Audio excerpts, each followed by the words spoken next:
زاہد خان اس وقت اپنے air condition office میں بیٹھا اخبارات کے گہرے مطالعے میں غرق تھا۔ جواہر والا کی موت اس کی مرضی کے عین مطابق ہوئی تھی، لیکن شہباز کے درمیان میں آ جانے کی وجہ اس کی سمجھ میں نہیں آ سکی تھی۔ خاصی دیر تک وہ اخبارات کے صفحات کو الٹتا پلٹتا رہا، پھر اس نے گھنٹی بجا کر زمان خان کو طلب کیا۔ زمان خان کے آنے تک وہ خلا میں سنجیدگی سے گھورتا رہا تھا۔ حالات جس پراسرار انداز میں رونما ہوئے تھے وہ اس کی سمجھ میں نہیں آ رہے تھے۔ جواہر والا کی موت پر میڈم برلاس پر شبہ کیا جا سکتا تھا، لیکن شہباز کے چکر درمیان میں آ جانے سے وہ الجھ گیا تھا۔ پھر لاشیں جس حالت میں ملی تھیں وہ بھی قابل غور مسئلہ تھا۔ اس کے علاوہ یہ بات بھی تعجب انگیز تھی کہ جواہر والا اور شہباز کو قتل کرنے کے لیے درگاہی کا کیوں انتخاب کیا گیا، اور وہ شخص کون تھا جس نے لوگوں کے ہجوم میں یکے بعد دیگرے 2 قتل کیے۔ لیکن زاہد خان کی اطلاع کے مطابق پولیس ابھی تک کسی مشکوک فرد کو گرفتار کرنے میں ناکام رہی تھی۔ اس کے ذہن میں متعدد سوالات ابھر کر آپس میں گڈ مڈ ہو رہے تھے کہ زمان خان کمرے میں داخل ہوا۔ کیا تم نے درگاہ پر پیش آنے والے حالات کی تفصیل پڑھ لی ہے؟ زاہد خان نے اسے بیٹھنے کا اشارہ کرتے ہوئے دریافت کیا۔ جی ہاں، زمان خان نے سنجیدگی سے جواب دیا۔ میری اطلاع کے مطابق ایس پی رحمان صاحب اور علاقے کی پولیس بھی اس دوہرے قتل کے معمے کو حل کرنے میں ابھی تک ناکام رہی ہے۔ تمہارا کیا خیال ہے؟ جواہر والا کی موت میں کس کا ہاتھ ہو سکتا ہے؟ میڈم برلاس کے علاوہ کسی اور پر شبہ نہیں کیا جا سکتا۔ خان اور شہباز کے بارے میں تم کیا کہو گے؟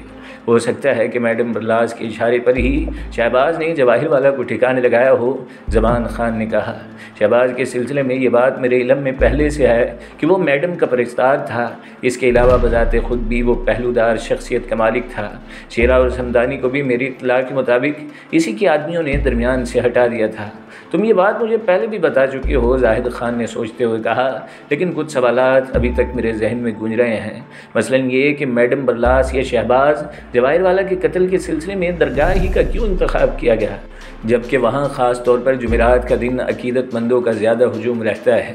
یہ بات میڈم برلاس کے علاوہ اور بھی بہت سارے لوگ جانتے ہیں کہ جواہر والا ہر جمعرات کو درگاہ پر پابندی سے جانے کا عادی تھا۔ زمان خان نے جواب دیا۔ شہباز کے بارے میں بھی یہ بات مشہور تھی کہ وہ ہیلتھ کلب کی آڑ میں اور بھی بہت سارے ناجائز اور خطرناک کام کرنے کا عادی تھا۔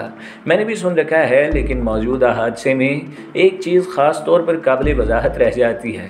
وہ کیا؟ شہباز کو کس نے قتل کیا؟ ہو سکتا ہے کہ میڈم نے ایک تیر سے 2 شکار کیے ہوں۔ شہباز نے میڈم کی خاطر جواہر والا کو ہلاک کیا، اور اسی وقت کسی تیسری شخصیت نے میڈم ہی کے اشارے پر شہباز کا کانٹا بھی درمیان سے نکال دیا۔ میں جاننا چاہتا ہوں کہ وہ تیسری شخصیت کس کی تھی جس نے اتنے ہجوم میں اپنا کام بڑی خوبی سے کیا اور قانون کی نگاہوں سے بھی محفوظ رہا۔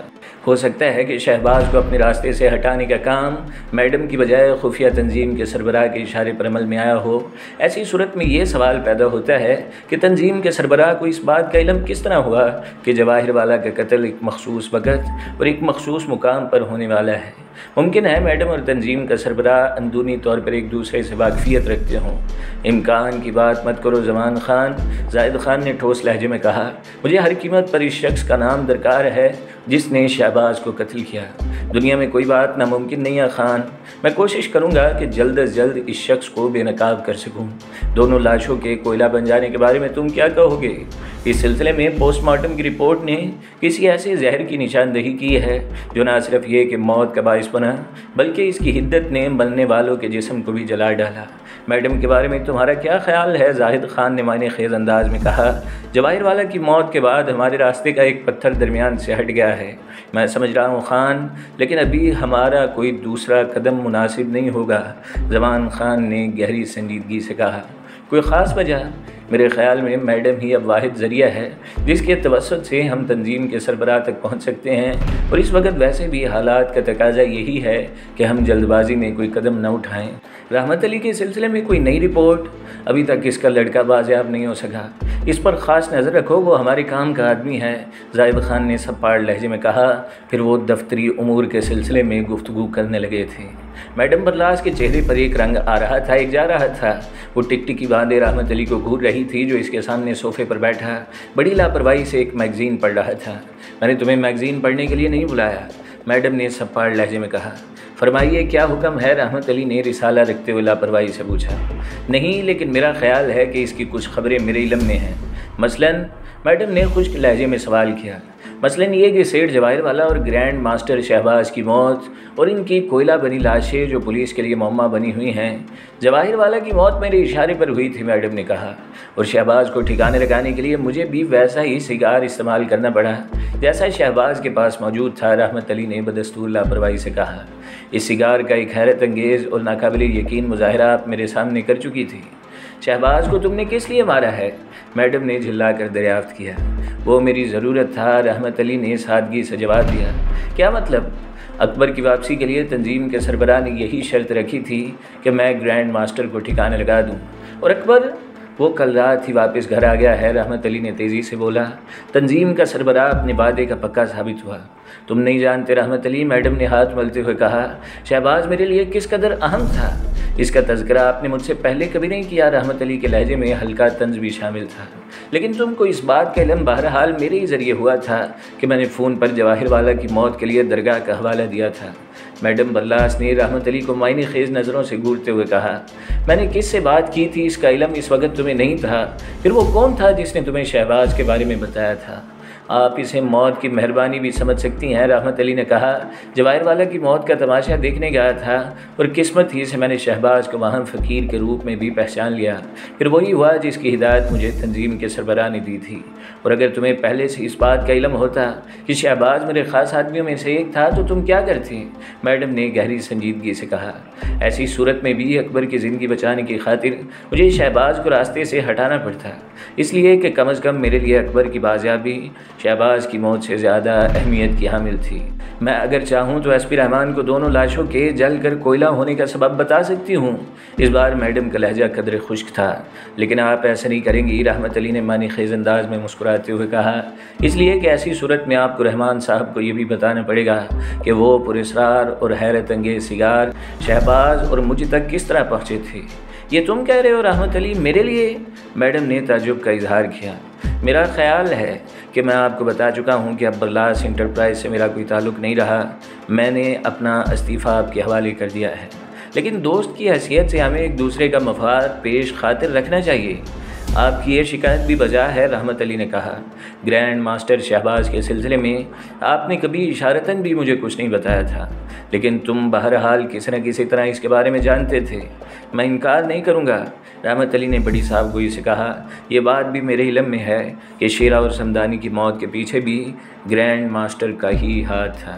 کیا میں ایک دوست کی حیثیت سے تم سے پوچھ سکتی ہوں کہ تمہیں اس رات سے کس نے آگاہ کیا ہے؟ میڈم نے ہونٹ چباتے ہوئے کہا۔ وہ بھی میرا دوست ہے، اس لیے میں اس کے ساتھ دغا نہیں کر سکتا۔ گویا اب تم مجھے چھوڑ کر تنظیم کے سربراہ کا ساتھ دو گے؟ میڈم نے رحمت علی کو گھورتے ہوئے سوال کیا۔ ضروری نہیں۔ تم، میڈم نے تھوڑے سے توقف سے کہا، تم اب میرے لیے بڑے پراسرار ہوتے جا رہے ہو، مجھے تم سے ایسی امید نہیں تھی۔ یہ آپ کی سوچ ہے، ورنہ میں آج بھی آپ کے ساتھ ہوں۔ ایک دوست کی حیثیت سے رحمت علی نے پہلو بدل کر کہا، میں آج بھی آپ سے آپ کے دشمنوں کی فہرست مانگتا ہوں، انہیں ٹھکانے لگانا میرا کام ہوگا۔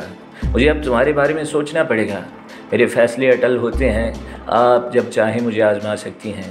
اگر میں تمہیں اپنے دشمنوں کے نام سے آگاہ کر دوں تو کیا تم تنظیم کے سربراہ کو بھی میرے راستے سے ہٹا دو گے؟ آپ نام بتا کر دیکھیں، ہو سکتا ہے کہ میں آپ کی کسوٹی پر پورا اتروں، رحمت علی نے سنجیدگی سے جواب دیا۔ ٹھیک ہے، میڈم نے فیصلہ کن انداز میں کہا، میں تمہاری دوستی کو ضرور آزماؤں گی، یہ میری خوش قسمتی ہوگی۔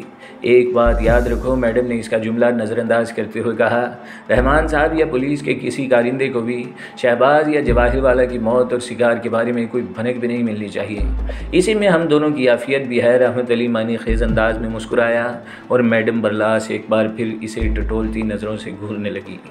فون کی گھنٹی دوبارہ بجی تو رحمت علی کی پیشانی پر آڑی ترچھی لکیریں نمودار ہوئیں۔ کوئی 15 منٹ پہلے اسے ایک پیکٹ موصول ہوا تھا جو سر بہم تھا۔ مہر کے طور پر بھورے کی ابری ہوئی سیل استعمال کی گئی تھی جو تنظیم کے سربراہ کا مخصوص نشان تھا۔ اس کے بعد اسے فون پر حکم ملا تھا کہ اسے وہ پیکٹ مغربی گھاٹ پہنچ کر تنظیم نامی لانچ کے ناخذ کے حوالے کرنا ہے۔ ہدایت تنظیم کے سربراہ نے دی تھی۔ روانگی کا وقت بھی طے کر دیا گیا اور حالات کے پیش نظر رحمت رحمت علی نے دل پر جبر کر کے حامی بھی بھر لی، لیکن اس کا ذہن برابر کام کر رہا تھا۔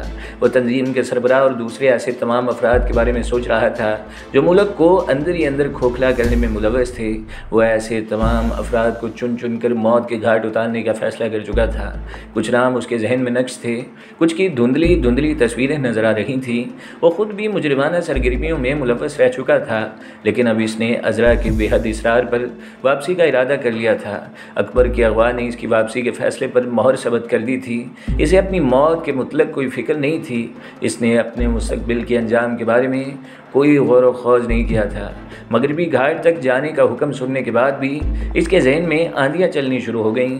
ایک لمحے کو اس کے ذہن میں آیا کہ وہ اس حکم کی بجاوری سے کھل کر انکار کر دے، لیکن اس نے ایسا نہیں کیا۔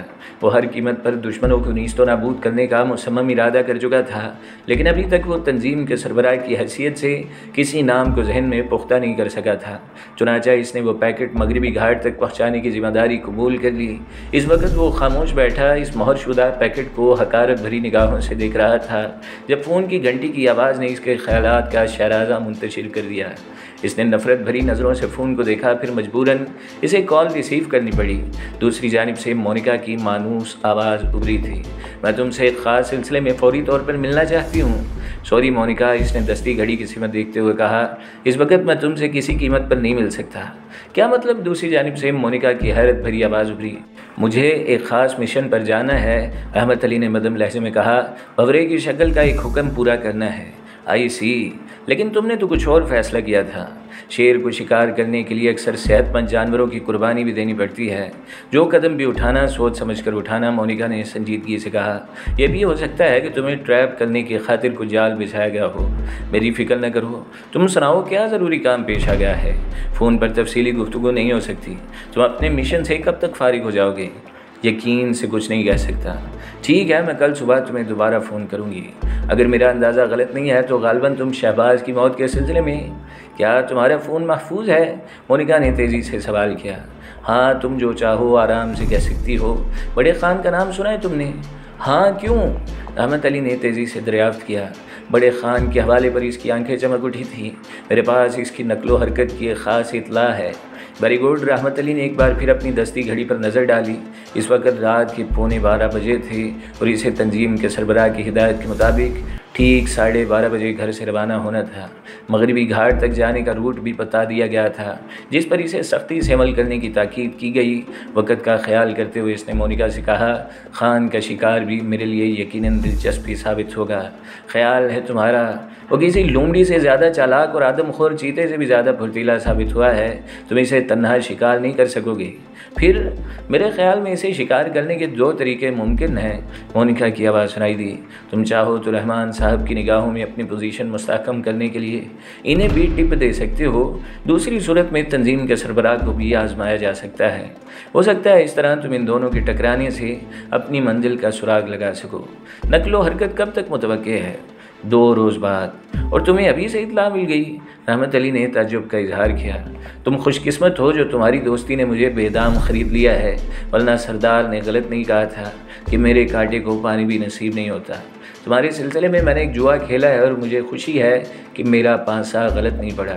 تم جواری نہیں بلکہ جادوگر ہو جس نے زندگی کی آخری سانسوں تک مجھے اپنا غلام بنا لیا ہے، مونیکا نے جذباتی لہجے میں کہا۔ مجھے تمہاری دوستی پر فخر ہے۔ اوکے، باقی باتیں صبح ہوں گی، رحمت علی نے جواب دیا، پھر گفتگو کا سلسلہ منقطع کر دیا۔ اس کے بعد وہ اپنی مہم پر جانے کی تیاری کر رہا تھا کہ عذرا سامنے آ گئی۔ اتنی رات گئے تو کہاں جا رہا ہے رحمت؟ قرض اتارنے، رحمت علی نے ریڈیو نما ٹرانسمیٹر اٹھاتے ہوئے کہا جو اسے پیکٹ کے ساتھ ہی موصول ہوا تھا۔ کیا مطلب؟ عذرا نے اسے گھورتے ہوئے کہا۔ کچھ دنوں سے تو عجیب و غریب اور موٹی موٹی باتیں کرنے لگا ہے۔ اتنی رات گئے، یہ قرض کہاں سے آ گیا؟ تو یہ کیوں بھول گئی ہے عذرا کہ اکبر کی واپسی کے لیے میں نے اس کے اغوا کرنے والوں کو کچھ زبان دی ہے؟ رحمت علی نے سنجیدگی سے کہا۔ تو پھر کسی ایسے ویسے کام کے لیے جا رہا ہے؟ عذرا نے ہونٹ کاٹتے ہوئے کہا۔ یہ سلسلہ کب ختم ہوگا رحمت؟ تو نے مجھ سے واپسی کا وعدہ کیا تھا، اس کے لیے مجھے کتنی بھاری قیمت کیوں نہ ادا کرنی پڑے؟ اپنا دھیان رکھنا رحمت۔ عذرا اس کا بازو تھام کر بڑے پیار سے بولی، ہم سب تیری وجہ سے زندہ ہیں۔ تو کفر بک رہی ہے دیوانی؟ رحمت علی نے تیزی سے کہا، ہم سب اوپر والے کی مرضی سے زندہ ہیں اور اپنے اپنے نمبر کی راہ تکتے رہتے ہیں۔